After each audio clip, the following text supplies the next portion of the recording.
મહાદેવ મહાદેવ એક પ્રશ્ન આવ્યો છે કે શિવ નામનો અર્થ જણાવો. તો એનો જવાબ છે કે શિવનો અર્થ થાય છે કલ્યાણ અને શિવાનો અર્થ થાય છે કલ્યાણકારી. શિવ નામ મહાદેવનું છે, શિવા નામ માતા પાર્વતીનું છે. બંને શિવ શક્તિ સાથે જ હોય છે, શિવ શિવા. માટે કલ્યાણ અને કલ્યાણકારી આ અર્થ થાય છે એનો.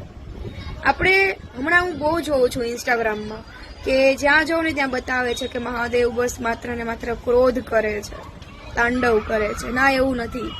મહાદેવના નામનો શિવનો અર્થ થાય છે કે કલ્યાણ, કલ્યાણકારી છે, સ્વયં કલ્યાણકારી છે.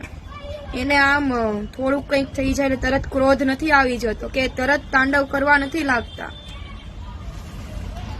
એ બહુ જ અતિશય મતલબ અતિશય એમ લાગે ને કે હવે નહીં કંટ્રોલ થાય. ત્યારે જયારે દેવો જાય ને મહાદેવ પાસે કે હવે મહાદેવ રક્ષા કરો, ત્યારે મહાદેવ ક્રોધ કરે કે તાંડવ કરે છે.